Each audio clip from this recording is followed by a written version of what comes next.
Hello, everyone. I'm Rania Khalek, and you're watching a special live episode of Dispatches on Breakthrough News. Over the weekend, the U.S. crossed a line that even people who follow U.S. imperialism closely still haven't fully processed. The U.S. bombed Venezuela, invaded Caracas, and kidnapped a sitting head of state, President Nicolás Maduro, and his wife, Celia Flores, murdering at least 80 people in the process. This isn't about drugs, and it's not about democracy.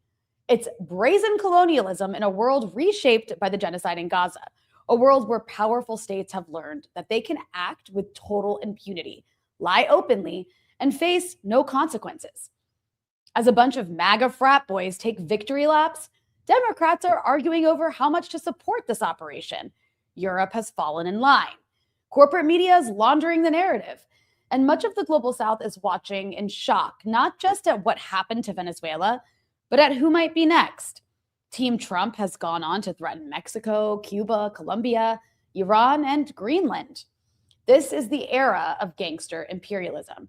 Joining me to make sense of it all is Zoe Alexandra, managing editor of People's Dispatch and editor of the book, Why Venezuela? How the U.S. Tries to Undermine Democracy and Sovereignty in Latin America. Zoe, welcome back to the show. It's so good to see you. Glad to be here, although under these circumstances, difficult to say that I'm glad to be. Yeah, it really is. And, I just want to tell everyone later in the show, we'll be joined also by historian and journalist Vijay Prashad to talk about what this escalation means globally and what comes next. But first, you've got me and Zoe, and we've got so much to talk about. But Zoe, before we jump into it, I want to remind our audience that if you appreciate our independent journalism here at Breakthrough News, please consider becoming a paying member at patreon.com/Breakthrough News. You can also make a one-time donation below on YouTube. And as always, be sure to hit the subscribe button and the bell so you get a notification whenever we post new content. And smash that like button and share this episode. It helps boost us in the algorithm that hates us. So, Zoe, you yesterday had the opportunity to go to the courthouse where Nicolás Maduro and his wife, Celia Flores, were being arraigned, I believe. Mm-hmm. And Celia Flores had explained that she had sustained serious injuries, or her lawyer did explain that she had sustained serious injuries in the operation, in the U.S. military raid that, like I mentioned, killed at least 80 people, including 32 Cubans who had been a part of Maduro's security detail. President Maduro's first statement in that U.S. Court hearing was, and I'm quoting him, "I am the president of Venezuela, and I consider myself a prisoner of war. I was captured in my home in Caracas." So why don't you go ahead and tell us what went down yesterday, what you saw, and I guess your general thoughts as we watch this insanity unfold. Well, it was really interesting to be there. Arriving to the courthouse pretty early in the morning, there were swarms of media teams. I mean, I think it's really important to underscore that this is an international, like a major international development. Hearing there's journalists from Spain, from, across Europe, from across Africa, Latin America, all kind of converging both outside the detention center where Nicolás Maduro and Celia Flores are being held, but also outside the proceedings yesterday. Pretty interesting. The hearing itself lasted 30 minutes, but waiting in line got to speak to some interesting characters, which I think we're gonna discuss a bit later on. But with regards to the hearing itself, it was notable that in every moment that Nicolás Maduro had the opportunity to speak, he spoke in a tone of defiance, and at every moment seizing the opportunity to denounce his illegal kidnapping by the United States government. And exactly what you said, Rania, that those words were actually just in response to the judge asking him, "Are you Nicolás Maduro?" And in response, what he said is, "I am Nicolás Maduro, the constitutional and legitimate president of Venezuela." As you said, he said, "I'm a prisoner of war."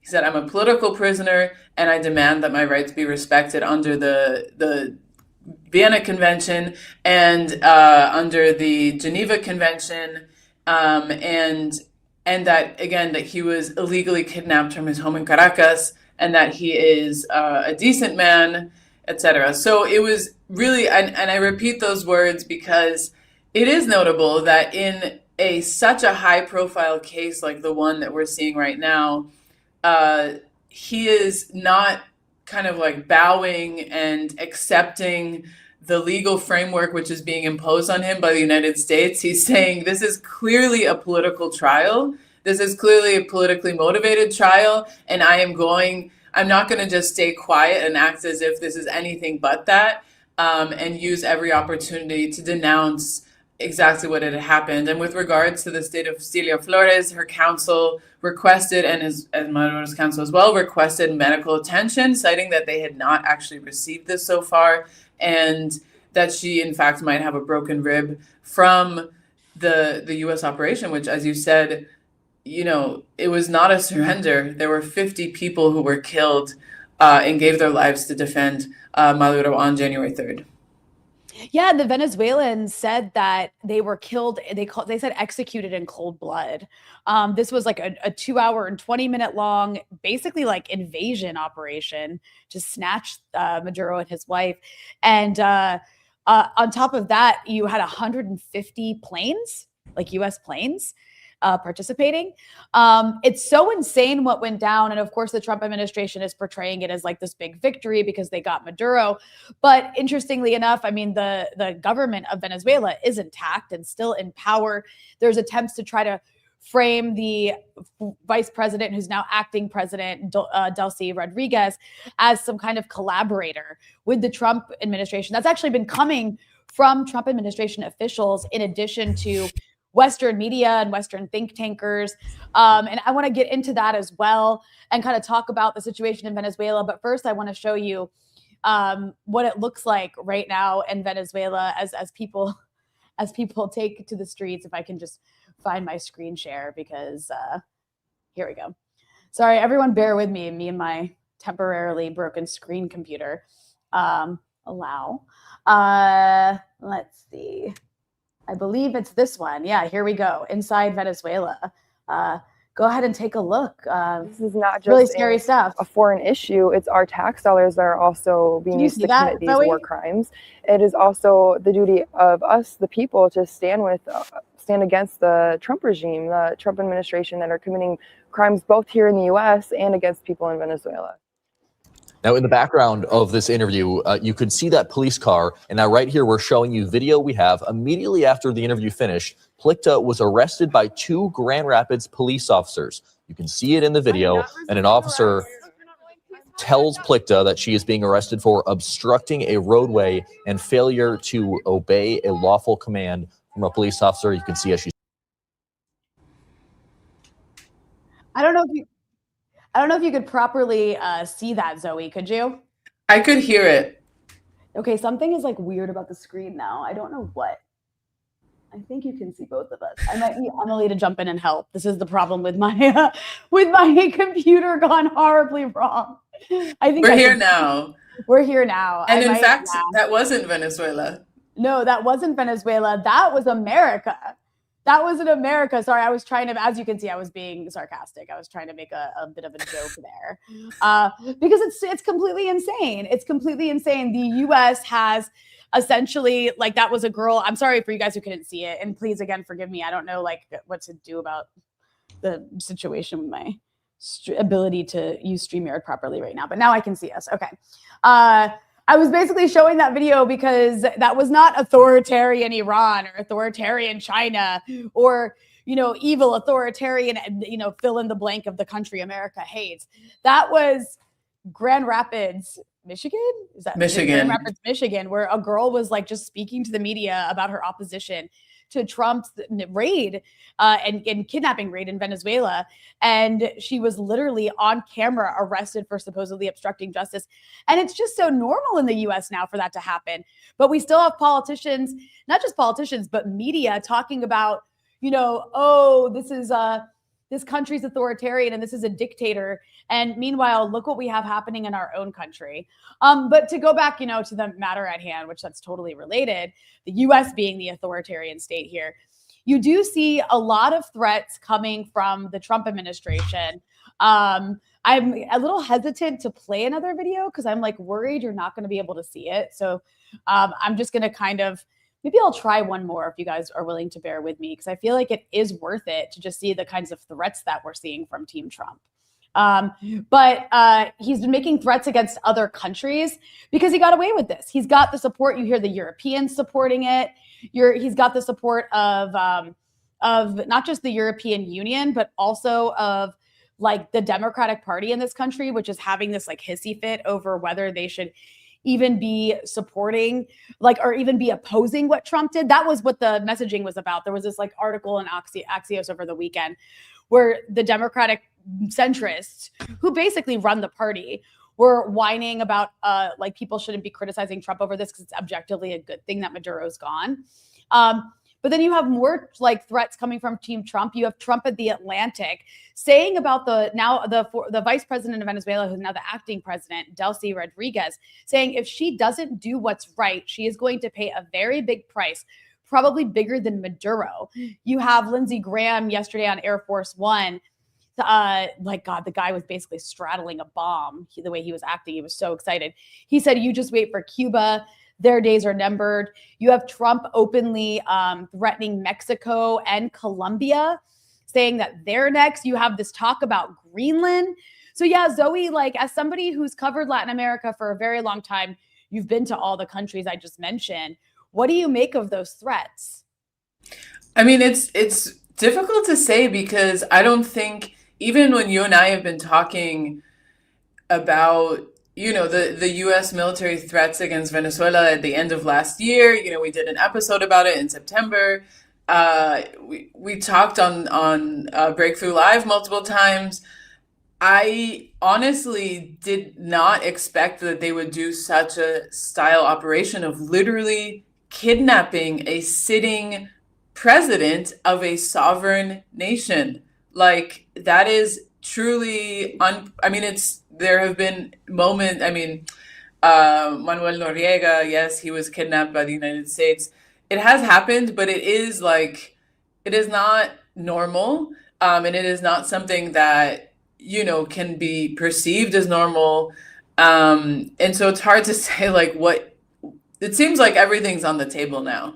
But I do think that, while they do want to strike while the iron is hot, look what we did to Venezuela, look what we can do to Cuba, Mexico, Colombia. I think that once you kidnap more than one head of state, I just don't think people, I would have hoped that there was a stronger reaction from Europe, because, while they hate Maduro and they hate the Bolivarian Revolution and the Bolivarian process, we know the European Parliament has passed numerous resolutions, despite the fact that it doesn't really mean anything, to condemn Venezuela, impose sanctions. Numerous European banks are complicit in the theft of Venezuelan resources. Still, they chose not to have any position different from Trump's, essentially. But I do think that if this did happen to another country, they would be forced to respond. I think that, little Marco Rubio is hoping and was hoping that this would bring revolutionary fervor to their cause. And while they're really trying to promote this idea that Venezuelans are celebrating, that, oh, look at Miami, look at people on the streets, I don't think there's this outpouring, and there's not, in a sense, a political rejuvenation of the Venezuelan right wing that's saying we're ready to run the country. In fact, people are deferring to the United States. They don't have a political project that they're ready to go in and say, okay, now is our time. And as you said, Rania, the Bolivarian Revolution continues. Delcy Rodriguez is the next in line. It's not about a break in continuity, it's the continuation. So in a sense, I think they're hoping that there would have been this kind of shock and awe, look, everyone's going to rise up and going to overthrow the communists, but it's not, that's not happening. But I don't think that we should discount their threats, because they are capable of evil and illegal acts. As we've seen. And also I want to talk, we'll go also to like the case that they're pushing against Maduro, because it's so insane. And it really, like, if we're talking about, it's so sloppy, there's so many holes in it. And there's a chance they might not even win their case against him in US courts, depending on how things go. But I wanted to just touch on media complicity real quick, because I was shocked to see that, or maybe I shouldn't have been so shocked to see that the Washington Post and the New York Times had obtained leaked information about the operation before it happened, and they chose to not to publish, to supposedly protect the troops. That's how it was framed by them. And that's not the first time that you've had these mainstream media outlets withholding informations of potential war crimes in order to, supposedly protect the troops. But that's what this was. This violated international law. And it was a criminal act. And the US is trying to portray it as a law enforcement operation, but that, should not be repeated by the media, that it was a law enforcement operation, because it is a criminal act to invade a country completely unprovoked and kidnap their sitting president based on easily disprovable accusations against him. If you start that precedent, you're basically saying any country that has the power to do what the US did can just go ahead and do it, and it doesn't matter. But it was illegal if international law still matters. And that's a big question whether it still does. But that's one. You also had the Washington Post editorial board publishing an editorial, and the title, I'm not joking, was Justice in Venezuela. And they were cheering it. And this is a billionaire-owned media outlet. So I guess we shouldn't be surprised to see billionaire-owned media applauding the kidnapping of a president that they all hate because he's a socialist and they're all a bunch of American billionaires. The BBC issued a directive to its employees to refrain from using the term kidnapped, which they should go with the word captured. So there you have the state media of the UK basically running cover for U.S. criminality. Not at all surprising given what we've seen them do in Gaza. And that's the point, right, Zoe, is, we watched over the last 2 years at least, so you can go back even further, but 2 years we've watched the lying of the media about Palestine be exposed for everyone to see. We've seen the New York Times and the Washington Post and the BBC and CNN and on and on and on lie and say that Palestinians raped people when they didn't, lie and, say justify Israeli war crimes when then, based on things that were later proven to be false, on and on and on. We'd fill hours up talking about all the lies that we've seen and that we continue to see to justify Israel's genocide in Gaza. So I want to take it to the, logical conclusion is that we should not be trusting what these media outlets are saying about the Venezuelan government. That doesn't mean the Venezuelan government is above criticism. It just means that they lie about it. Mainstream media outlets owned by billionaires and linked to weapons companies are lying to you about Gaza. They're lying to you about Venezuela. They're even lying to you about Maduro. And they're doing that to sell you imperialism. So do not fall for it. And I guess I just kind of wanted to get your take on that as well, because these same media outlets are also, celebrating the Miami Mafia, or they're showing the celebrations of the sort of Miami Mafia types, getting all the attention for, saying look, Venezuelans are so happy Maduro's out of power. And that's true. There are Venezuelans that are really happy that Maduro was kidnapped by the US. Just like there are a lot of Venezuelans who are very upset about this. So I was curious if you could also speak to maybe some of the people you might have seen yesterday and your thoughts on the way the media is portraying all of this. Yeah, the media, it is criminal that those media outlets did not publish that leaked information. Again, 50 people lost their lives in protecting Maduro. We know the death toll has crossed 80 in terms of the victims of the attacks generally. These include civilians. I saw a really moving video yesterday of a civilian building that was bombed, and I felt like I was transported to watching footage of Gaza. This is what it means when you when there's a U.S. attack on another country, is civilian lives in the balance. And I think it's really interesting. I've been out, was at the rally that took place outside the Metropolitan Detention Center in Brooklyn on Sunday. And a lot of journalists were asking, what do you say to the Venezuelans that are celebrating? And it's like, that's such a false question, because as you said, sure, there are people that are celebrating, but the point is the U.S. is carrying out an illegal military operation. Why do we have to even consider the fact that people are happy with that? I mean, people also celebrated the U.S. invasion of Iraq. That doesn't make it right. I'm sure there are Iraqis who were celebrating it. Again, that doesn't make it right. And there's this, I think it's important to underscore, it was illegal according to U.S. law, illegal according to international law, a complete violation of Venezuela's sovereignty. So there are people who are celebrating it, and I will get into that in a minute, but the fact that people are so eager to redirect the conversation about the sentiments of, a diaspora group versus international law versus the 80 people who were killed by the United States military on Saturday, who were murdered in their homes, murdered defending, the president. Why does the sentiments of people living in New York and Miami matter more than that? And so I think their kind of gotcha journalism to redirect the conversation is also in response to the fact that there's been such widespread outrage. You talked about the debate within the Democratic Party. I think it is important because there are centrists who are like, this isn't the way. I think Hakeem Jeffries, we laughed about this before, that Hakeem Jeffries was like, it shouldn't be Marco Rubio who's taking control of Venezuela. It actually should be Edmundo Gonzalez. And it's like, bro, they're not even having that conversation. Like, Trump has already said that he is not fit for the job. He already said that Maria Corina Machado is not fit for the job. But there's a lot of voices within the Democratic Party that are actually really outraged. And I think it's super important because the more pushback that there is on this, the better. And there are lawmakers, even in the Republican Party, that are questioning the legality of Trump's actions. And it's really important to bring it back to that because it is an illegal action.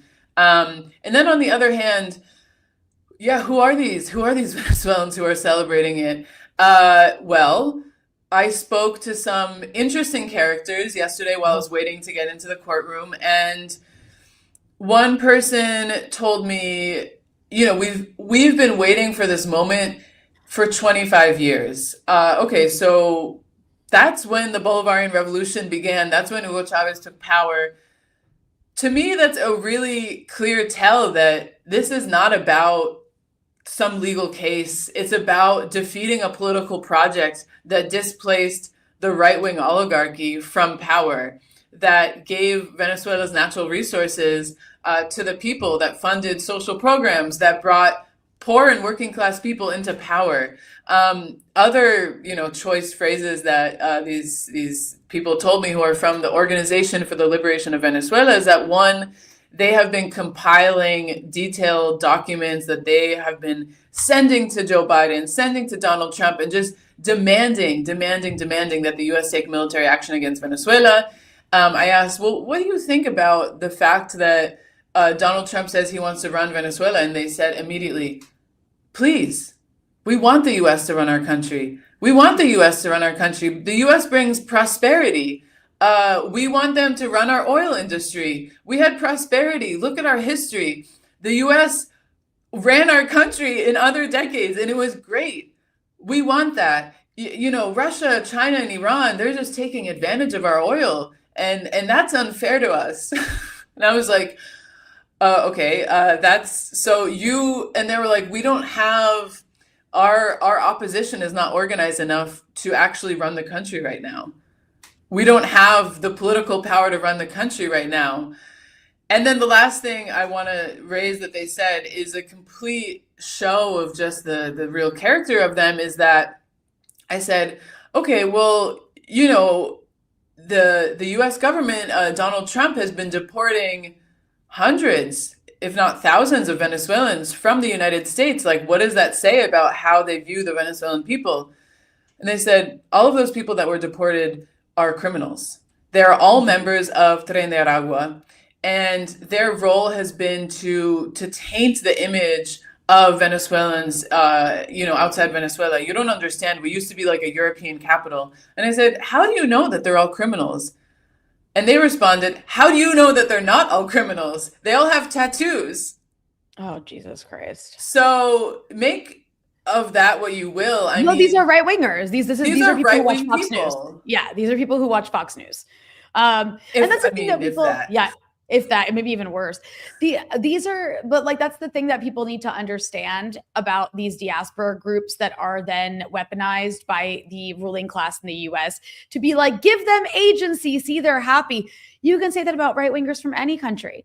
Like, not even just right wingers. Like, there's people who are also propagandized by media in Spanish that is also funded by oligarchs who are allied with American oligarchs that want the US to exploit those resources because they will be the ones to benefit from that US resource exploitation in collaboration with the Americans.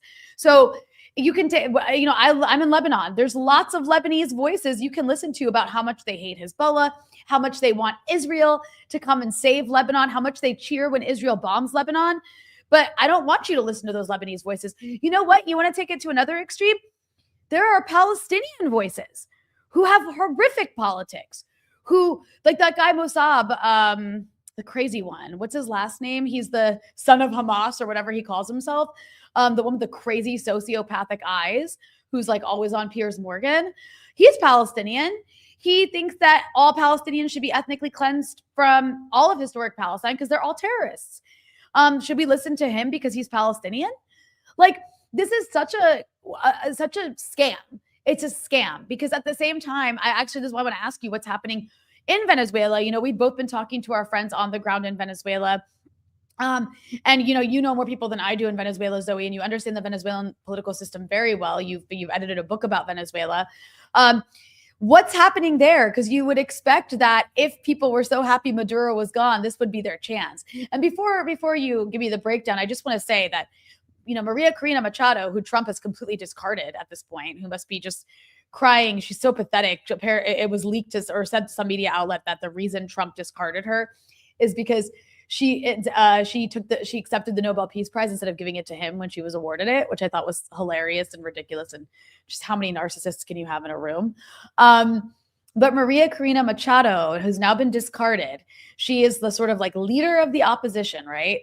A survey by a Venezuelan firm called Hinterlaces, I don't know if I'm pronouncing that right, in October 2025 found that 91% of Venezuelans held an unfavorable opinion of Maria Corina Machado, making her one of the most unpopular political figures in the country. Further, a December 2025 national poll by another Venezuelan firm called Data Viva found 89% of Venezuelans rate their support for Maria Corina Machado as low or very low, 61% expressing strong rejection, while just 11% reported any level of support for her. The same survey found 80% dismissing the Nobel Peace Prize awarded to her as a farce. 90%, by the way, were also found to oppose any foreign military intervention in the country. So, I mean, this just backs up with actual solid data that this woman is unpopular, which is what we heard Trump say, which he was right about that.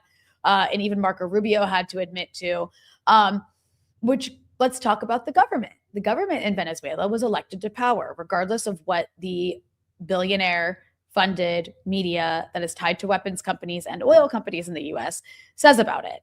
So there is popularity to a great degree, not every single person, but there is a lot of popularity for Chavismo and Venezuela and for the government that is currently still in power. So can you give us a lay of the land, Zoe? We have Delcy Rodriguez as vice president, or who's vice president, who's now acting president.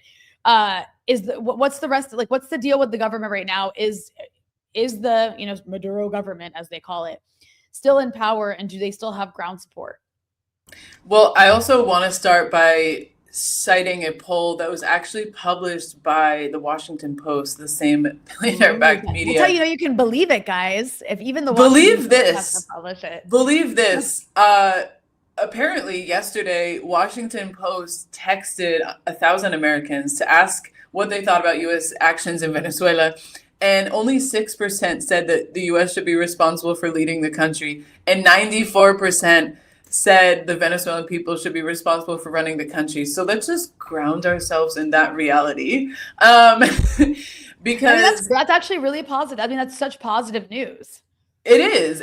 And it's like, even the Washington Post, which was celebrating this, is I mean, of course, pushing back a little bit on Trump, but also recognizes that we've gone a little too far. But, with regards to what's happening in Venezuela, there's been a lot of online commentary, like, and I hope we were able to dispel some of those accusations that this was, not, that this was a surrender, that somehow there wasn't resistance. Once again, 50 people were killed, 32 Cubans, 18 Venezuelans died defending Maduro, serving their mission to protect him. So I think anyone who's saying that this was a surrender, that Maduro was sold out, really needs to keep in mind the lives of those 50 people who gave their lives defending him and fulfilling their mission. And with regards to the government in Venezuela, I mean, the National Assembly was inaugurated yesterday, which is, there's a new president and vice president of the National Assembly that were selected. I actually know the vice president of the National Assembly, Grecia Colmenares, who's a young deputy, who's, this young Chavista leader, born in the revolution, is now, leading the assembly. Delcy Rodriguez was sworn in as interim president. Maduro's son, Nicolás Maduro Guerra, addressed the National Assembly and said in a very emotional and strong speech about how, he's sending his strength and his love to his father, to Celia, and that the revolution continues and the legacy of the revolution continues, and that, expressing full support behind Delcy Rodriguez. So there is like continuity. And just like with when Juan Guaido was declared interim president of Venezuela, the Venezuelan revolutionary government is still in control of every single institution. There has not been regime change. There has been an illegal kidnapping. There has been an illegal bombing campaign carried out by the United States military, but there is no occupation of Venezuela. There is no seizing of power, of any main institutions. It was, I think, the Supreme Court or the constitutional wing of the court that swore in Delcy Rodriguez, all functioning as it should. The leadership of the Bolivarian Revolution has been prepared for this likelihood. We know that there has been a target on Maduro's back even before he won the elections to be president, following Chavez's death. Of course, any leader of a revolutionary process that is under constant threat by the United States is the biggest target. There has been a bounty on Maduro's head since 2020 of $15 million and $25 million. It was clear that at some point, like, they would try to escalate their threats against Maduro. So the leadership of the country, the leadership of the United Socialist Party of Venezuela has obviously been preparing for this. And, people are uniting behind the new leadership. They have been out on the streets mobilizing. Within hours of the attacks on Venezuela, the bombing of Venezuela, people were on the streets outside Miraflores mobilizing. And I think it's important to note, in some ways, bombings in West Asia have become somewhat normalized in a really atrocious way. Like, it's not, even to me, Zoe, it's like the weather. Like, Lebanon just got bombed last night. It's like it's horrible to say, but even to people here, like, right, you're used to it. You know what happens. You know how to respond. People, it's part of. It's become sewn into the fabric of daily life, of living in kind of the main target of imperialism. Within South America and within Venezuela, this has never happened. The country has not been bombed by a foreign power.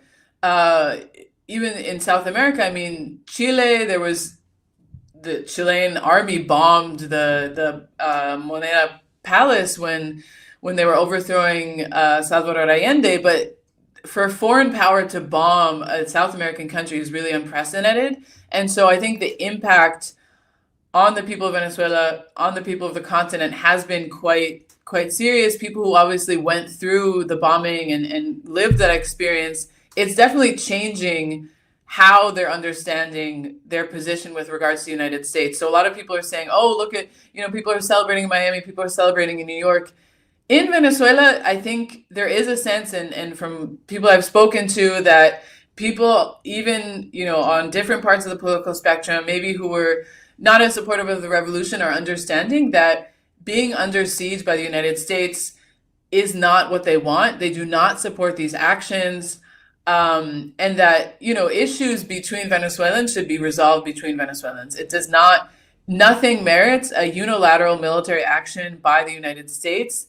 And again, there was thousands of people out on Saturday, tens of thousands of people out on Sunday, thousands more yesterday. And I think these mobilizations are going to continue as a sign of we're not backing down, we're not turning away, we're not bowing to the United States, and that the revolution continues intact. I think it's really powerful to see that there has been this mass response, and that there is kind of this confidence and trust in the leadership of the country to carry them forward through this period of crisis. No, it's really important, everything you're saying, and for people to understand that, because that's why you've seen Trump walk back these very bombastic statements of we're running Venezuela. No, you're not. The government that's still in power is. You kidnapped their head of state, and they're very angry about that and calling for his release. But life goes on. The country's, the days have gone on. And people are trying to live their daily lives, and the government is still functioning. And if anything, you have people in the streets, something else you didn't see in mainstream media, Venezuelans in the streets supporting their government and calling for Maduro to be released. And you were talking about, people in the streets having weapons. It's so interesting to me. Everyone's like, Maduro is such a dictator. It's strange to see a dictator just handing out weapons to people to get ready to fight the Americans if they invade, which is what he did a few months ago. You have people's militias that formed after the overthrow, the 2-day overthrow of Chavez back in the early 2000s, because like you said, this has been going on since Chavez came to power. The U.S. has been trying to overthrow the Venezuelan government because it's a socialist government. So there's an ideological factor to it. Socialism cannot be tolerated anywhere in the world, but especially in our backyard, our front yard, whatever, colonial language you want to use. But, more than just that, you do see this psyop. I'm curious your thoughts on this, because I messaged you about it a couple days ago, or maybe yesterday, because I was noticing, I think we were all noticing that it started with Trump's first speech on Sunday, when he addressed the nation about what happened, where you started hearing them throw out Delcy Rodriguez's name as she's so great. And she's we're on the phone with her all the time and she's our bestie. It was basically the narrative they were pushing. And then you've had several media outlets try to, reiterate that narrative. But I messaged you and I was like, is there any truth to this? This is kind of bizarre, because Delcy Rodriguez, I'd also like you, Zoe, to talk about her background, because she comes from, a family who's been deeply impacted by being communist revolutionaries and also being killed literally by US-backed oligarchy. But on top of that, there is no evidence that Delcy Rodriguez is collaborating. It's literally just a talking point that we're hearing from the West. So it does seem like an attempt to sow distrust. But yeah, what's been your thought process about these accusations against Delcy Rodriguez? It's interesting.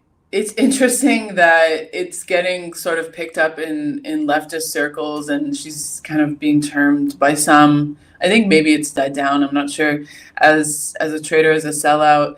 And it's that's literally what Trump is trying to manufacture. So, I mean, at the very least, let's not, reproduce Trump talking points. I think, if anything, it's really positive, and it shows the strength of her as a leader, and the fact that the firmness of the Bolivarian Revolution, if Trump is actually being forced to dialogue with her.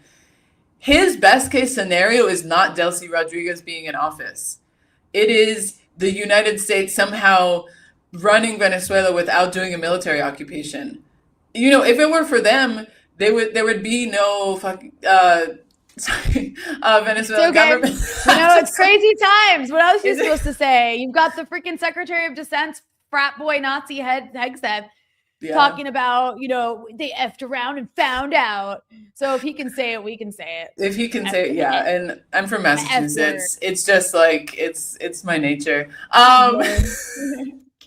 So now I'm bright red.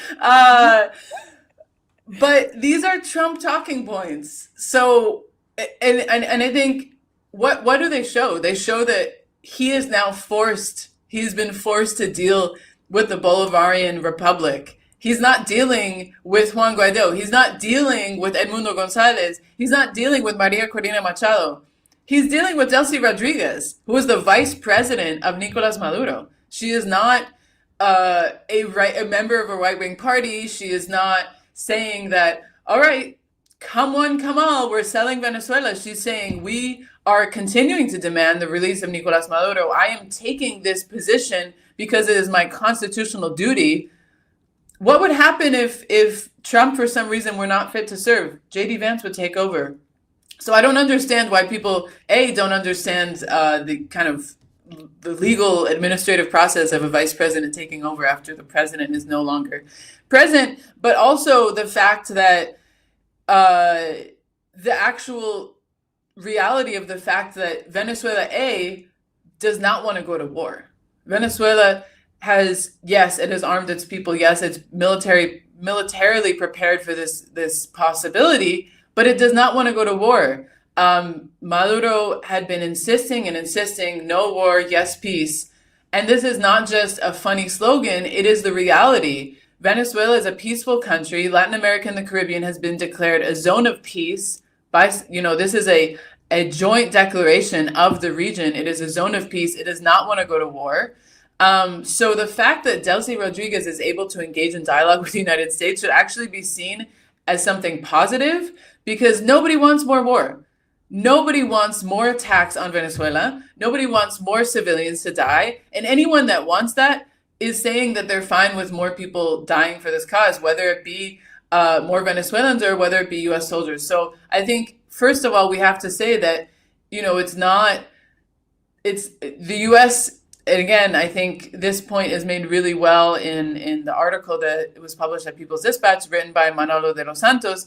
There's not a situation where there can be a militarily, capable response to the U.S.'s actions. The U.S. is the most lethal, well-funded military force in the entire world. There is a network of over 800 military bases across the world. It has the most advanced technology. There is no country in the entire world that has the capacity to contest the United States militarily. So Venezuela needs to negotiate. It needs to actually be able to de-escalate the situation and prevent further death. So I think that's really important to note. And honestly, Rania, I think you recapped Delcy's history really well when we were talking on the live stream the other day.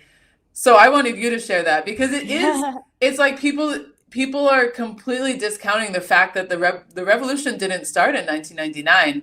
The cadres that are involved in the process of the Bolivarian Revolution come from a period of intense struggle against U.S.-backed oligarchs.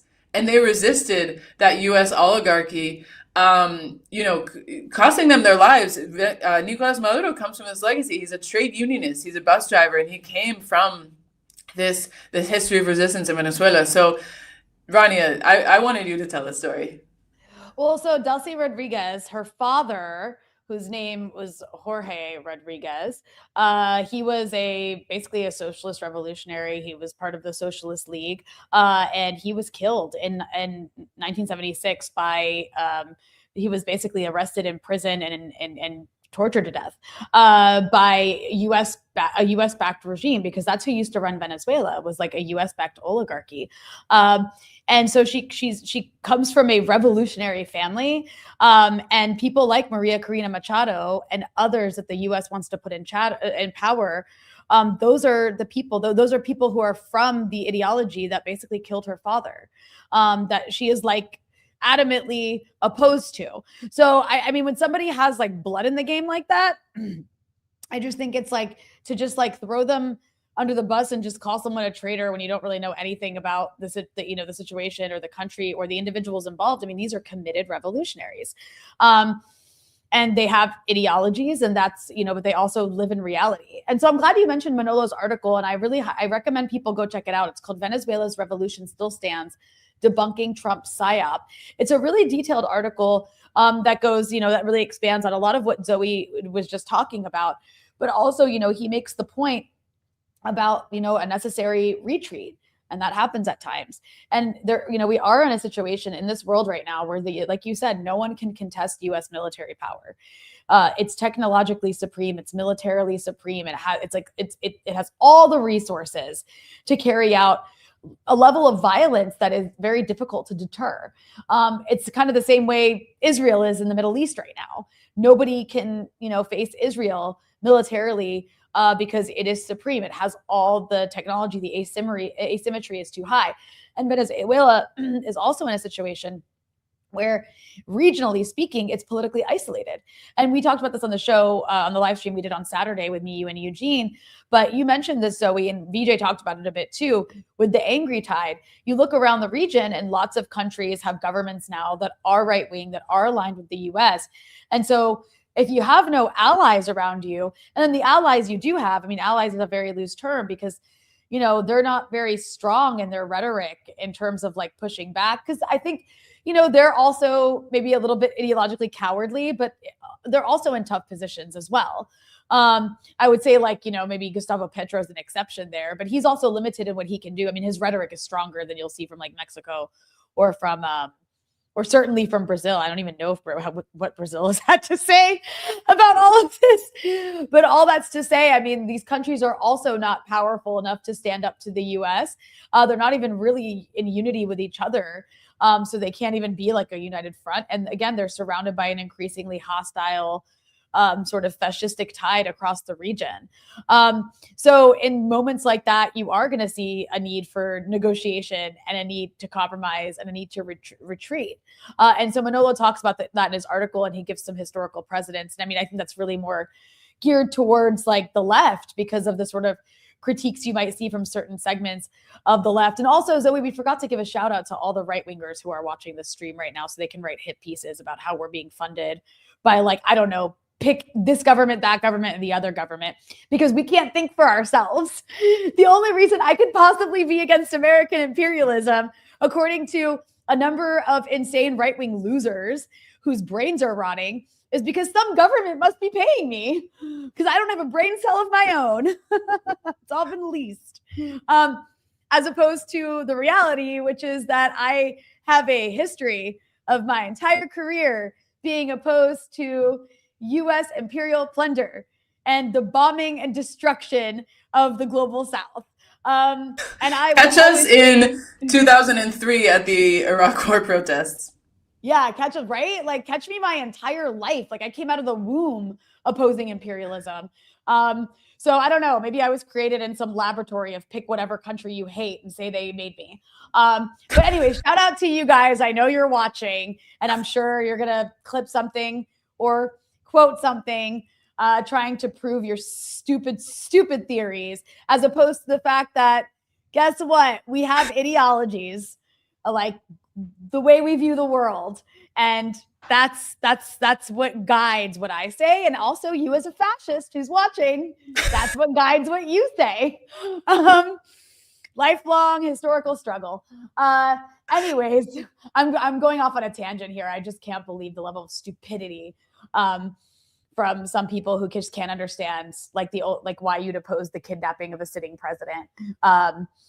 But okay. Anyway, the case though, Zoe, the case seems to be like already. I mean, actually, even when I saw the indictment, I was like, this doesn't make any sense, because these have all been already disproven by the media because of the boat strikes. Like, even the corporate media has had to basically concede that the Venezuelan government is not a central node in the cocaine trade or in any drug trade for that matter. And that, in fact, the U.S. seems to be not only just the U.S. is making up cartels and making up Maduro's involvement in them. And in fact, the Justice Department had to basically drop the claim that Venezuela's quote unquote Cartel de los Soles is an actual group. Like, that's a New York Times headline I'm reading to you. The Justice Department itself, like, you've also got them trying to use the idea that they can kidnap Maduro because he's an illegitimate president. But then you repeatedly have Trump calling him president. They're also trying to get him on possession of guns. I mean, this is a head of state that has an army. Name me any country with an army that doesn't possess guns. And also, it's applying U.S. law to somebody who's outside of U.S. jurisdiction. So, I mean, look, I'm not saying the U.S. justice system is fair. It's very possible Trump could get their way. The Trump administration could get their way. But it's like, this is such a sloppily thrown together case. It's kind of shocking to see. Like, you think they would have maybe like dotted their I's and crossed their T's a little better. And then there's other things too. Like, they basically told U.S. oil companies before the operation that they were going to do it and didn't even tell Congress, which is kind of wild. And then there's a lot of questions about whether U.S. oil companies can even profit off of Venezuelan oil anytime soon because of how destroyed the oil industry in Venezuela is from U.S. sanctions. And even if they want to, they don't really seem to be willing to invest in Venezuela. So I'm curious if you want to add to any of what I just said. I know it was a lot. No, I think the indictment is really telling. And as you said, it is very sloppy. It feels like a weird copy and paste job.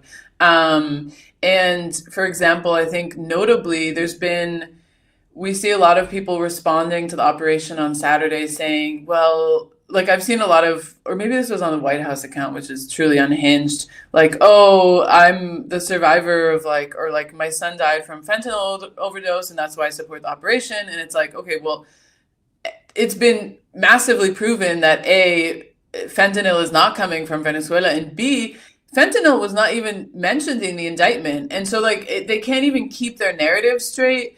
It seems to an extent,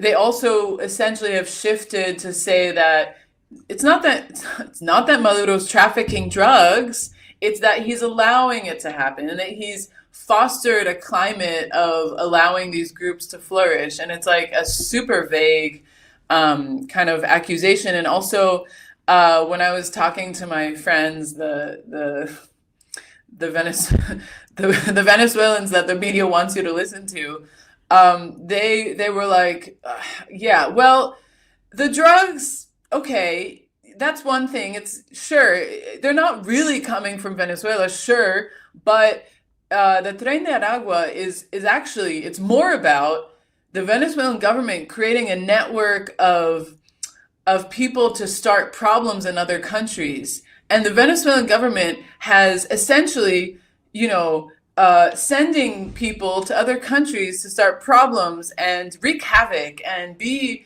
delinquents and be criminals. So, they've essentially gone from it being like the most powerful drug trafficking organization to like an organization of like hooligans, international hooligans who are like starting trouble across the world. And so I was like, that's not okay. That's hard to prove. And so they're basically saying like all Venezuelan migrants are part of Tren de Aragua because they were forced out of Venezuela and, made to like start issues. And I was like, you guys haven't consolidated your talking points because this makes absolutely no sense. Oh, and they also said that part of the operations of the Venezuelan government, of why it was being charged, is that they had distributed, this is a direct quote, 5,000, this is not what the government said, this is what these Venezuelans said. The Venezuelan government distributed 5,000 passports to Iranian terrorists, including Hezbollah, Hamas, and maybe others. Oh, God. So it's like the accusations just kind of continue to grow. They're fomenting hooliganism. They're apparently behind the Palestinian factions, apparently. and much more. So, the list of what they're going to try to throw at Maduro and Cilia Flores to try to catch them seems extensive. And you'd like to think that this won't stick up in a court of law. And to some degree, we have seen legal pushback on some of Trump's maneuvers. And I think that's a really good sign. But it's hard. It's tough to say in today's day and age whether, the law will be respected and whether there will be, a fair trial, especially given the fact that the content, it's not a fair trial to begin with, because you can't illegally kidnap a sitting president because you want to. There's already not a fair trial, but will, the facts be respected? Will there be kind of like an actual process where they say, okay, none of this evidence is true? It's built also off a lot of testimonies of detractors who are then said, okay, if you say this, we'll let you kind of go free. So, yeah. Well, I also just, before, I know we're going to be joined soon by Vijay Prashad. I was not lying about that, I swear. But as we wait, because there's like a bunch of things, there's a few things I want to hold off on bringing up because I want Vijay to be a part of that conversation. I just wanted to, let's see, can you actually see this photo? Let me see. Oh, yes, it's working. Something I shared worked. Woo! I can be relieved for a moment. So this is a photo from yesterday of Lindsey Graham and Donald Trump. And as you can see, Lindsey Graham is so excited. And Donald Trump is holding a hat that says "Make Iran Great Again." And this came after Lindsey Graham threatened every country, including his favorites to threaten, which are Cuba and Iran. And the reason I want to show this photo is because, do you remember when Trump and MAGA, the idea was, oh, they're against war and they're anti-neocon? Well, I think let's go ahead and put that theory to rest, finally, because Donald Trump has embraced fully not just this neocon agenda on steroids, but he's smiling real big and taking on the ideology and pursuing policies that are supported by the world's biggest neocon, Lindsey Graham. And that brings me to a point I just want to make about MAGA in general, the idea that they're anti-war. I mean, Nick Fuentes was all about this. Alex Jones is yee-hawing about it. And on and on and on. Yeah, you have Tucker Carlson and Candace Owens expressing dissent, but it doesn't matter. I'm glad. Look, if they can convince some of their base to oppose a war with Venezuela and what Trump has done, that's great. But until I see that turn into something, I just don't think it's anything but spectacle. And nothing is stopping them from marching in an anti-war rally or calling on their followers to go marching against war. You don't even have to join the left to do it. Go do it yourself. Go oppose this beyond just podcasting about this. But all that's to say that I think the argument that MAGA's anti-war is now being proven to be, if it wasn't already before, complete and utter BS. Just totally made up. I don't even know what else to call it other than a scam. I mean, interestingly, Thomas Massie, who is not MAGA, who is a libertarian, Trump basically called for him to be primaried because Thomas Massie actually has been speaking out, and he raised the War Powers resolution. He has had some really strong condemnations. So shout out to he's a libertarian, and he's actually principled in his ideology. Does he want to probably defund the police? Not the police. He does not. No. But he probably. I'm assuming if he's a libertarian, he probably wants to he wants to privatize. I should say. Right. We're not getting the fire department. Him. Yeah, no. We're not getting behind him, but it's interesting that Trump now wants to primary him because he's not falling in line with MAGA politics of being pro-war. So yeah. Well, Thomas Massie also libertarians are, this is where there's a Venn diagram, because libertarians are essentially hi VJ, I see you. I'll let you in just a second. I just want to make my point about MAGA. We can't hear him. He's saying things, but we can't hear him. 1 second. But libertarians are principally, if they are principled libertarians, they are opposed to these regime change adventures because they don't want to be spending money on, changing other governments around the world. And Thomas Massie is somebody who, is very much principled about that. So yes, Trump is going to try to primary him. While at the same time, you see MAGA, like MAGA is the one doing this. Like this is a MAGA war. So the idea that MAGA is somehow anti-war, not true. I'm just like, to prove me wrong, please. I'd love to see the MAGA base go in the streets holding up signs, no hands on Venezuela. But until I see that, and until I see beyond just Tucker Carlson and Candace Owens between being incredibly racist, making some points about, genocide in Gaza and regime change, this or that, and being opposed to it, until I see more than just podcasters saying something, I just don't buy any of that. And I think it's just, a way to pretend to be populist when you're not. But on that note, Zoe, we are going to bring in, are we ready for him? I think we're ready for him. I'm going to add him to the stage.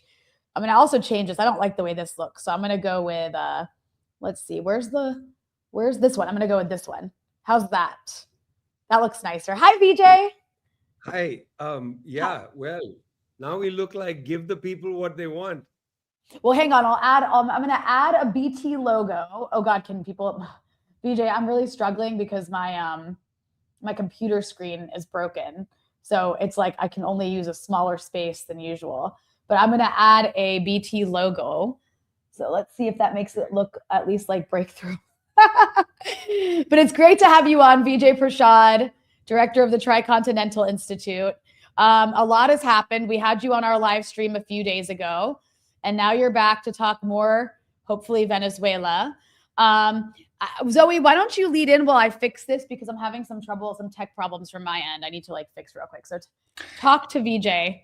Fill him in on what we've been discussing, and then I'll join you guys. Well, VJ, I think it would be prudent for you to address the question of, what's happening in Venezuela. I've seen a lot of people in the comments a little angry about me and Rania's analysis. Really? And yeah, a bit. Wow. So, VJ, you have been talking extensively with people in Venezuela. You know Venezuela very well. A, is Delcy a sellout? Or obviously we said no. And B, is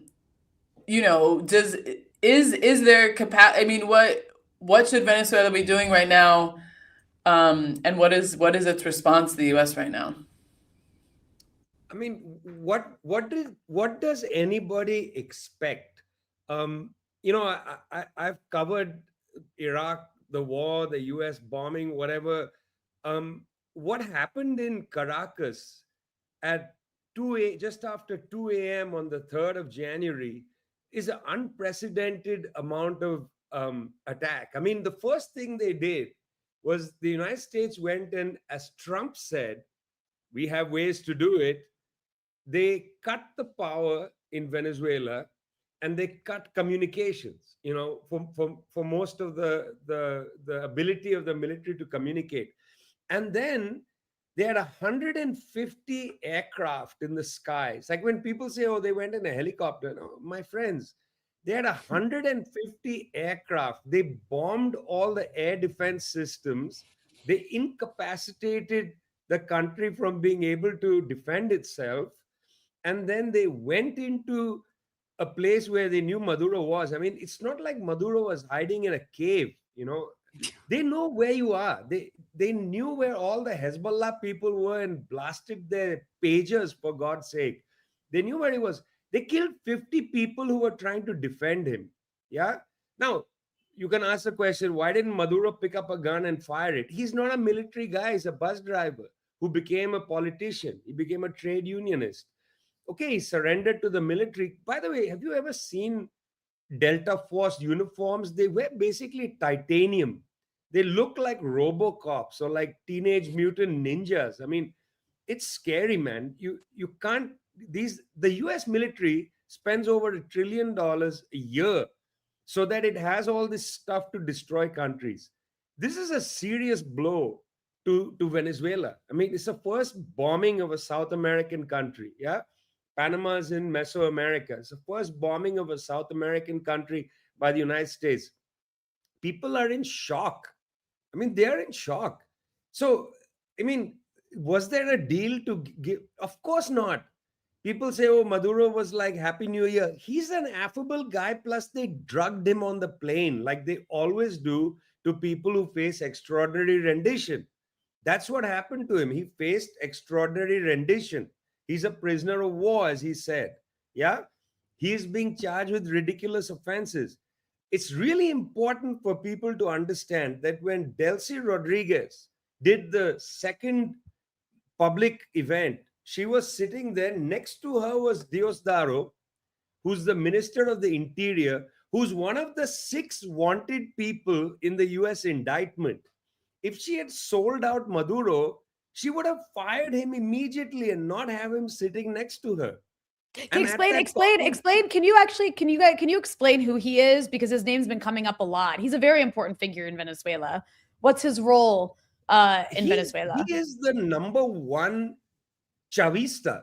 He is like Chavista numero uno. I mean, Diosdado Cabello is like the main political reference for Hugo Chávez's political legacy. You know, even more than Nicolás Maduro or Delcy Rodriguez. I mean, he's a Chavista in and out. Delcy Rodriguez and Nicolás Maduro come from a political party set up by Delcy Rodriguez's father, you know, called the Socialist League. That's where they come from. They've known each other a very long time. Delcy Rodriguez's father was assassinated by the very people who built Mary Corina Machado up, you know, and the Sumate group and so on. These are people who are Marxist-Leninists to the core. They've been together for a long time. I mean, it's comfortable to sit in your apartment in Chicago somewhere or in Berkeley or wherever and say, oh, you know, the country was bombed to shit. And Trump says, if you don't abide, I'm going to get you bombed the whole thing to smithereens. Mother of all bombs on Caracas. I mean, you know, this is scary, shocking. So obviously, they say we want to discuss. Obviously, they don't want a war with the United States. Are you crazy? I mean, do you think any Latin American country can go to war with the United States? You'd have to be nuts. The Chinese don't want to go to war with the United States. The Russians don't want a war with the... No, I don't want a war with the... I don't want to be extraordinarily rendited to some US jail, man. Don't want it. Nobody wants that shit. Nobody wants that. No. United States can pummel. Look at Gaza. Look at Gaza. That's effectively the United States and Israel. Do you want your country to become Gaza? Not a chance. What the Palestinians have gone through is what the West is promising the whole world. Nobody wants that. Okay, you can fantasize. I mean, it's a CIA talking point. This idea that, oh, in the leadership, there is a split. This is exactly the kind of rumor mongering, information warfare that creates problems in the global South has known this. This is what happened in Grenada with Maurice Bishop and the group. They were whispering, it's what they did to the Black Panthers. They said, oh, that guy's a snitch, this guy's a snitch. People tore each other apart. That's what they tried to do with the League of Revolutionary Black Workers in Detroit. They tore each other apart. Who's a snitch? Who's a snitch? Who's with the feds? You know, so what's known now is Fed jacking. Yeah, CIA jacking. I just coined a phrase. Did you? I was like, I think it's jacketing. Dude, I just coined a phrase. Okay, CIA jacking. Yeah. Yeah, it sounds better. Getting CIA jacked. It's okay. It's okay. As the kids say. In as their the kids apartment say, in Chicago, yeah. You're cooking. As kids say, you're cooking and you ate, right? Oh God, I sound old now. I don't even know what that means, but I don't even know what it's a good thing. It's a good thing. It means you ate and you left no crumbs. I left no crumbs. Okay, I left no crumbs. I don't even know what any of that means, but it sounds great. Doesn't it? I'm 1,000 years old. Yeah. Okay. I want to try to play a video, and I'm a little traumatized because I tried to play a video earlier and it was a disastrous failure. But this is an important one, so I want to try to play a video again. Let me see if I can see it. Okay, we can, right? Everybody else can see the video, not just me, right? All right, I'm gonna play this video. This was at the United Nations. U.S. Ambassador Mike Waltz, is his name Mike Waltz, right? Mike Waltz had this to say, and it's going to lead into the question I want to ask you. So here we go. Entering the United States and increasingly Europe. As Secretary Rubio stated just yesterday, this is the Western Hemisphere. This is where we live. And we're not going to allow the Western Hemisphere to be used as a base of operation for our nation's adversaries and competitors and rivals of the United States. You can't turn Venezuela into the operating hub for Iran, for Hezbollah, for gangs, for Cuban intelligence agents, and other malign actors that control that country. You cannot continue to have the largest energy reserves in the world we can't under the control of adversaries. I'm sorry, VJ, it's almost over. Under the control of illegitimate leaders, and not benefiting the people of Venezuela, and stolen by a handful of oligarchs inside of Venezuela.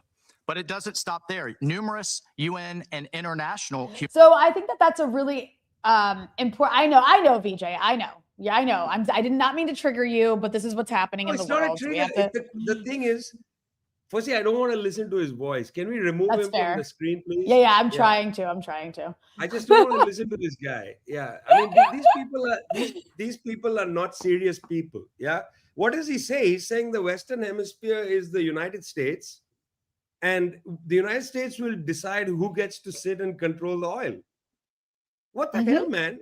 That's absolutely bogus. Don't then recite UN resolutions, and you just violated the UN Charter, man. Article 2.4, Article 2.7, Article 16 of the Organization of American States. These guys are scofflaws, gangsters, mafia. Yeah, we don't need lectures from them about who gets to decide who has a hand on the tap of the oil. We don't need them to tell us. These are our resources. Yeah, they don't need to tell us who does what. I mean, that's the thing, is that the sanctimonious, annoying voice. Yeah, I reacted to that. No, it's totally fair. It's a fair reaction, but I think it also speaks to this kind of, I'm not trying to say imperialism before was so nice and rosy. It was not. But there is this new level of kind of like brazen, almost a return, you talk about the Don Roe doctrine or whatever, like the Monroe doctrine, like a return to past forms of colonialism where they're being very blatant and upfront. We demand, and we will enforce a world where we are in charge and everybody is a slave to us. And that is what I hear in that rhetoric. Let me ask you a question, Rania. Rania, have you ever read Obama's executive order from 2015 on Venezuela? No. I recommend it. Because he says the same thing. Summer reading? No, he says the same thing. It's just a paragraph or so. What he says is that Venezuela is violating vital U.S. strategic interests. And therefore, the United States, it's the executive order that sets the quote-unquote legal ground for what Trump did. That Venezuela is a threat to national security of the United States. Yeah, the government of Venezuela is a threat to the national security. That itself is exactly saying the oil is ours. Mm-hmm. Yeah, it sounds different, maybe, but it's the same logic. He basically says we have the right to put sanctions, arbitrary sanctions, triple sanctions, whatever, complementary. We have the right to suffocate you because you are a vital national interest. I mean, that is nuts, man. Venezuela is a sovereign country. It's nothing to do with you. If they decide never to pump oil out of the ground, it's up to them. Yeah. And that's the key thing, is the United States. That's why it's so interesting, Rania, that Trump quotes the Monroe Doctrine. And I want to spend a minute on this because in a way, the Monroe Doctrine is read very narrowly by historians, because the Monroe Doctrine is seen as the United States, James Monroe, saying that the Western Hemisphere is the preserve of the people of the Western Hemisphere and the Europeans should stay out. That's how it's read conventionally by mainstream historians. But in fact, the timing is interesting because James Monroe makes this statement right after Simon Bolivar, San Martin, Bernardo O'Higgins, and others liberate the Americas from Spanish colonialism, not Portuguese. Brazil remains a colony, but the Spanish viceroyalties are defeated. Simon Bolivar liberates the north of South America into Panama. Yeah, San Martin is out there in the Pampas region, what becomes Argentina, Uruguay. Bernardo O'Higgins and others in Chile and etc. Yeah, they liberate this area. These are free countries now, and it is in this context that Monroe says, "No, we are in charge." In other words, the Monroe Doctrine is the doctrine against Bolivarianism in the 19th century, 1823. From 1823 to now, the United States has tried to suffocate Bolivarianism, and they succeeded right up to the emergence of Hugo Chavez. It's no secret or no surprise that Chavez revives the memory of Simon Bolivar, renames the country the Bolivarian Republic of Venezuela, starts Bolivar this, Bolivar that. Why? Because he's reviving the ghost of Bolivarianism. The ALBA has in its name Bolivar. He's reviving the liberation of the continent. And then the United States comes back with the Monroe Doctrine, saying, no, we have to suffocate Bolivarianism. This is a dialectical thing. So, in fact, Trump is not unusual. Trump is actually an heir to the full history of the United States. Because in one respect, even the American Revolution of 1776 wasn't a revolution from tyranny. It was a revolution into tyranny, because the settler colonials in the 13 colonies were fighting against the British Crown because they wanted to colonize the rest of the land, kill all the Native Americans. And the British Crown had made a deal saying no, only 13 colonies. So this was actually a revolution for colonialism, not against colonialism. And Trump is he is the George Washington of today, man. Wow. Yeah. Blasphemy. But depending on how much you like Trump, I guess, and what kind of American you are. But I want to ask you. Him. Yeah. I would give it to him. I mean, but I want to ask you, Vijay, about and you can jump in here too, Zoe. I'd love to hear your thoughts as well. But for that, one of the ways that this is being portrayed in the media right now is, I'm going to show this. It's not showing. Of course, it's not showing because why isn't this working for me? I was trying to show. I'll just read you the title. I was going to show you a New York Times headline, so not quite as triggering as the video I showed, Vijay, but. This is basically a very common narrative we're seeing in the mainstream media right now. This New York Times headline says, Trump's foray into Venezuela could embolden Russia's and China's own aggression. So there seems to be this concern among a certain segment of the American ruling class that by so brazenly, invading Caracas unprovoked and kidnapping the head of state based on, very flimsy charges, you're essentially giving Russia justification to do as it pleases to Ukraine. And then you're essentially giving China the excuse it needs to invade Taiwan. And I'm just curious your thoughts on that narrative that we're seeing play out. Is like, that's what should be the big concern. It's not actually like, I also find that a little bit funny in a way where it's like, oh, your big concern isn't that the U.S. murdered people or carried out something illegal or did something incredibly disgusting, but it's, oh no, now China and Russia can do it. Yeah, firstly, I just want to come on the record and say that I don't speak for the Chinese government. On the other hand, the Chinese government has said, and so has the Indian government, which means it really is BRICS policy, that they don't subscribe to the NATO mentality, the North Atlantic Treaty Organization. In other words, they are not interested in spheres of influence, the dividing up the world as happened in Yalta during World War II. They are not interested in spheres of influence.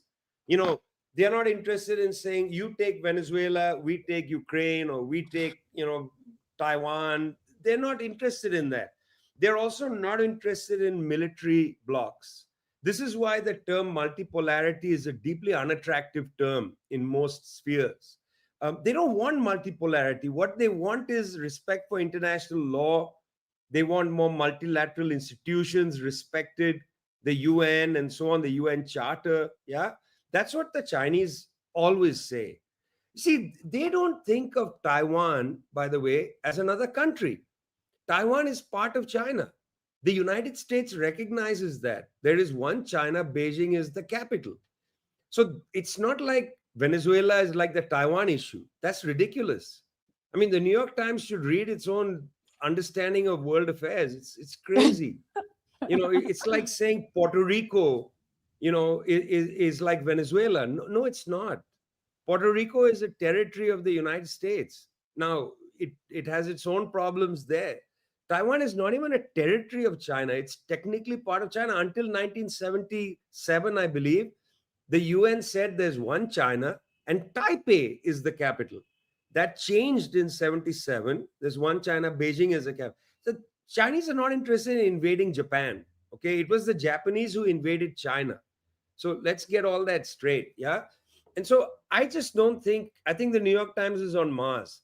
Here's a real story, guys, which, I'm shocked hasn't got more coverage. And I'm also shocked that Rachel Maddow covered it and the left media in the US has not really covered it, which is that while all this is happening, the Canadians, see, so Trump and co are looking south when they talk about the Western Hemisphere.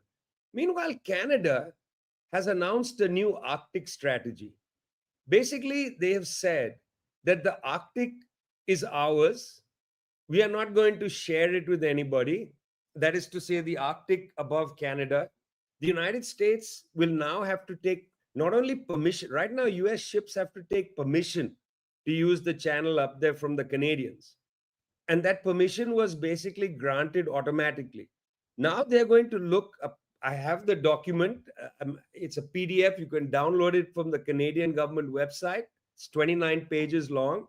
They are exercising sovereignty over their Arctic. It's really interesting because let me read for you the name of the document. The document is called Statement on Canada's Arctic Foreign Policy, Exercising Sovereignty and Promoting Canada's Northern Strategy Abroad. I think about this word, sovereignty, soberanidad. Zoe, have you heard the word soberanidad from anybody? I think you mean soberania. Soberania. Soberania. PJ terrible at Spanish. Whatever. Soberania. Have I heard it? A word in South America. In South America, very much. During my tenure in Canada, I'm proud to be like an honorary Canadian. Let me just make it about me. But yeah. But what is this word that we've just learned mean, and how do you say it again so people can remember? Yeah, sovereignty. Soberania. Soberania. I mixed it I'm up. not even gonna try. Yeah. Not even gonna try. Soberania. Okay, it's fine. But the point is, as an honorary Canadian, you didn't hear it much. But in South America, that's the big term. That's the term that Nicolás Maduro would probably use in every speech. And now you're hearing it from the Canadians. Sorry, Donnie and your military planners, you lost what's happening north of you. You're talking about the Dunro Doctrine and the Western Hemisphere. Well, don't forget about Greenland. Don't forget about Greenland. Well, Greenland cannot actually exercise sovereignty. Sorry to say, Greenland is already conquered by the United States because most of the inhabited Greenland is a US military base. So it's in fact de facto a US territory. One of the largest military bases in Europe. Greenland is not part of the EU, but largest is in Greenland. And we forget that the US the US owns Italy. There are US military bases in Italy. It owns Germany. There are military bases all over there. I mean, you can't be sovereign if you have a foreign military base on your soil. The US bases in Germany and Italy have been there since 1945. There's over They're there in 100 Japan. US military installations across Italy. It's a small country. Exactly. So to consider yourself an independent country, you are not sovereign. Now the Canadians are going to exercise sovereignty over the Arctic. Okay. So so what are they going to do? Extraordinary rendition of the Canadian Prime Minister? Let's go. Let's go. Let's see it. Let's Mark go. Carney. Let's go. Defending the Let's sovereignty, go. the soberanía. I do not endorse this message. Yeah, let's go. Let's go. Let's see if he is as affable as Maduro, saying good night.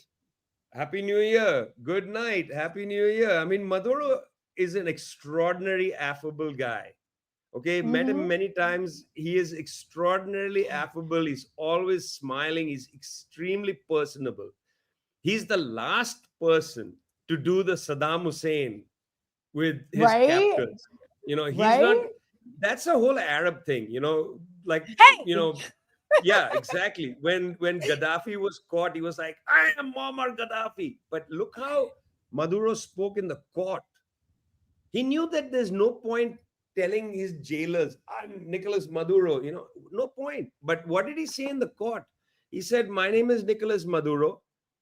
I am the president of Venezuela. I am a prisoner. I was kidnapped from my home. I am a prisoner of war.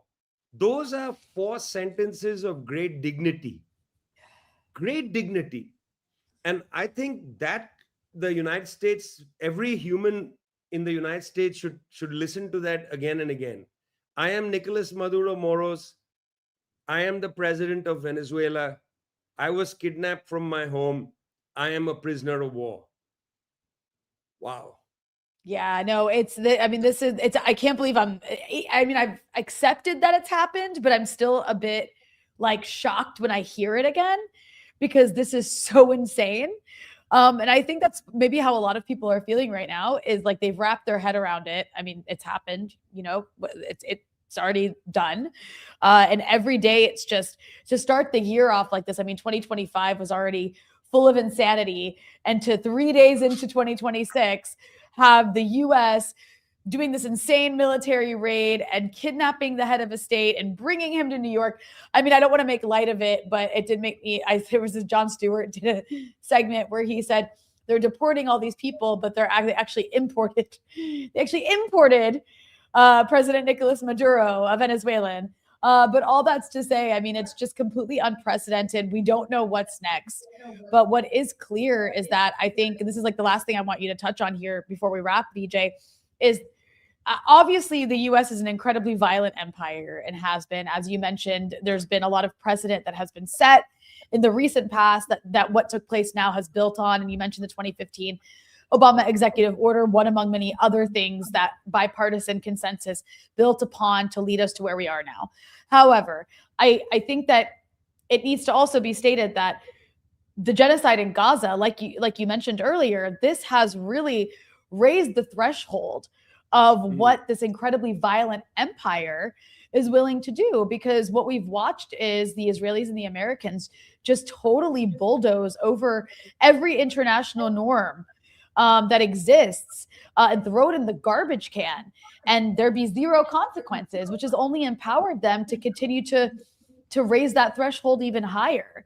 And so the longer this kind of impunity goes on, the worse it's going to get. And that's my concern. And I guess like everyone feels it. It's not, you know, I think even if you don't know how to articulate it like that or understand it that way, everyone feels it. It's very concerning for what's to come.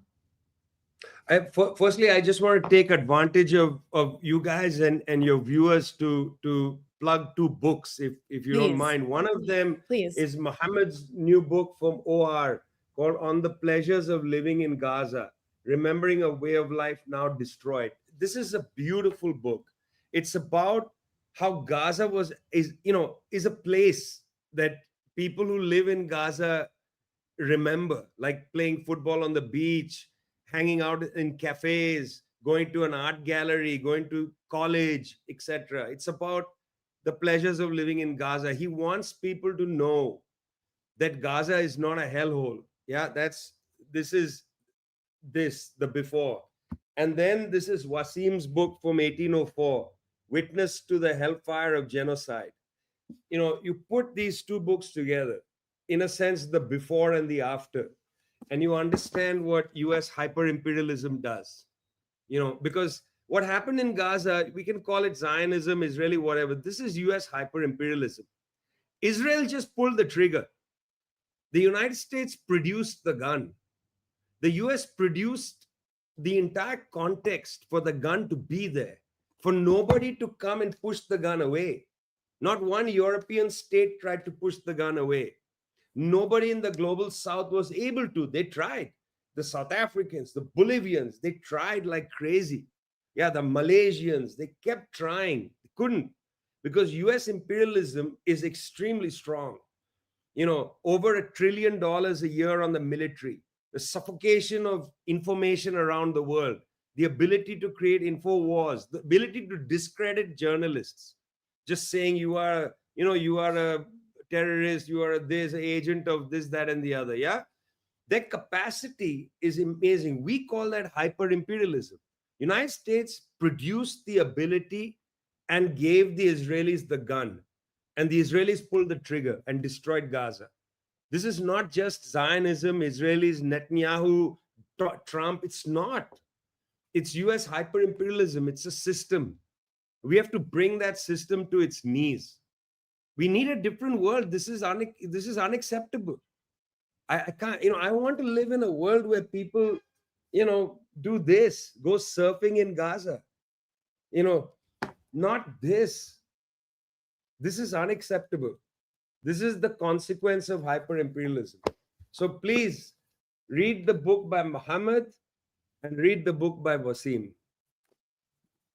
I 100% agree. And I also agree with the fact that we have to build a better world. And the kind of journalism that we do is a part of that. And part of building a better world is, informing, as we're doing. There's like an echo, so I'm sorry about that. But it's also a part of it too, is not making it easy for the imperialists to win, even if it's just being a thorn in their side. Because they are very powerful right now, and it kind of sometimes feels like that power is so overwhelming. What's the point? But there's always a point. And at the very least, when they're winning, don't let them win without at least causing them, a bad moment or bad day by irritating them. No. They are not going to win. That's all. Well, I said, even if they're winning in the short term, like they just have these little temporary moments where they like kidnap a president. Well, at least make them look like idiots while they're doing it. And no, they're not beyond this. Yeah, we look beyond this. You know what, BJ, yeah. I'll be the petty. I'll be the petty one.